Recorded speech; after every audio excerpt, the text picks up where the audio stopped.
이재명 위원장에게도 실망을 했고 또 당의 정책, 검찰 수사권, 기소권 분리를 강행 통과하는 것에 대해서 실망을 했고 가장 큰 실망은 한동훈 인사청문회가 결정적이었다. 한동훈을 제압을 했어야 되는데 그토록 임명되는 것을 싫어하고 반대한다면 근데 이거 뭐 최강욱 의원도 그렇고 김남국 의원도 그렇고 민주당 남 탓에 국민이 질린 거다. 예상했던 거예요. 내 탓이요 하는 사람이 없는 거죠. 그러면 이제는 서로에 대해서 욕짓거리만 할 거예요. 네가 잘못했네, 내가 잘못했네. 당권 도전도 저는 당권 도전 한다고 봐요. 당권 도전 할 수밖에 없어. 사람이 없어. 내 스스로를 불구덩이에 집어넣어야 돼. 그게 안 되면은 희망은 없다. 당권에 대해서 이제 도전을 한다면 이제 계파 싸움이 될 수도 있다. 될 수밖에 없어요. 정말 아수라가 될 거야. 이재명 대 반이재명. 안녕하십니까. 전 국민이 알고 있는 잔디 인형 뾰족머리 초사이언 배종찬입니다.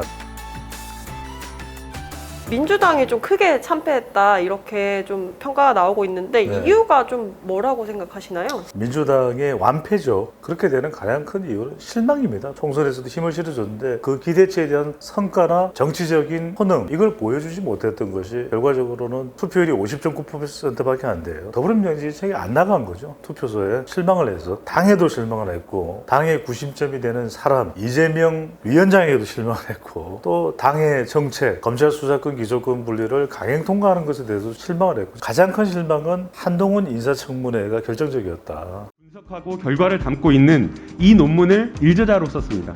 이모하고 같이. 누구와 같이 썼다고요? 이모하고요. 이모. 제 딸이요? 그렇습니다. 이모 누구의 이모 말씀이십니까? 장모 교수면 장모님입니까? 고모 교수님은 고모입니까? 이런 일련의 상황들이 정당 지지율을 떨어뜨렸고 그게 선거 결과로 고스란히 나왔다고 봐야죠. 청문회 때 좀 많이 여론이 꺾인 거를 좀 느끼셨나요? 실제 빅데이터상으로 분석을 해보더라도 그때 이후에 더불어민주당과 지지율이 벌어져요. 그러니까 5월 첫째 주까지만 하더라도 민주당과 국민의 이른바 민국의 지지율이 비슷했는데 한동훈을 제압을 했어야 되는데 그토록 임명되는 것을 싫어하고 반대한다면 1988년도 이럴 때 노무현 전 대통령은 청문회 스타였어요. 50 청문회 스타. 피고는 분명 책임이 있죠. 저 사람 보통 사람 아니다. 그러면서 2002년에 대통령 당선의 이 에너지가 거기서부터 시작을 했던 것이거든요. 근데 이거 뭐 최강욱 의원도 그렇고 김남국 의원도 그렇고 이모가 뭡니까? 또 영리법인인데 한동훈 장관의 딸이다. 맙소사죠. 정말 선거까지 맙소사가 돼버린 거죠. 박지원 책임론이 좀 거론되기도 해요. 박지원 전 비대위원장에 대해서는 좀 어떻게 평가하시나요?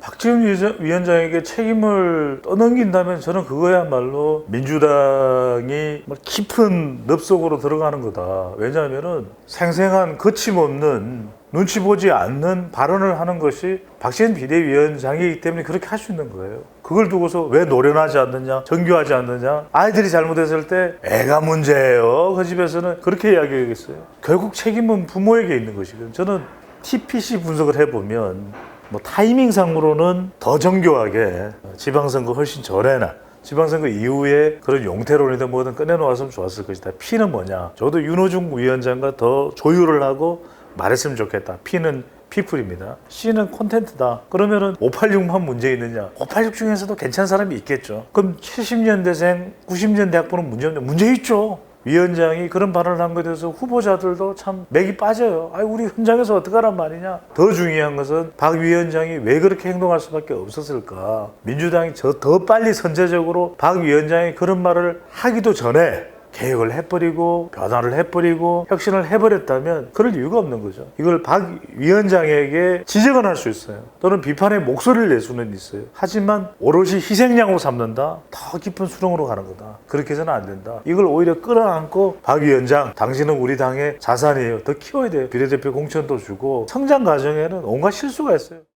더불어민주당에서 이재명만 살아남았다 이런 얘기도 있어요. 비판들이 숱하게 많은데 저는 자유로울 수는 없다. 지금부터 위험한 정면 돌파를 하겠습니다. 그랬는데 정말 위험했잖아요. 쉽게 이길 수도 있을 것이라고 했던 것이 험지가 돼버린 거예요. 그러면 이건 전체적인 개인의 리스크 또는 당의 리스크까지 몰아간 거예요. 김포공항 이전도 그렇고 김포공항 이전이 계양을에는 약이 됐어. 근데 서울과 제주도에는 상당히 정말 비수가 됐어요. 그런데 제주도에서는 오영훈 당선자가 끌어냈지. 제주도는 아니야 막 끌어냈단 말이에요. 근데 결과적으로 중요한 건 뭐냐면 이재명의 책임을 묻고 이재명 뭐 어떻게 다음 대선 되겠어? 그런 위기론, 의심, 거기에 갸우뚱거림 나올 거예요. 당권 도전도 저는 당권 도전 한다고 봐요. 당권 도전 할 수밖에 없어.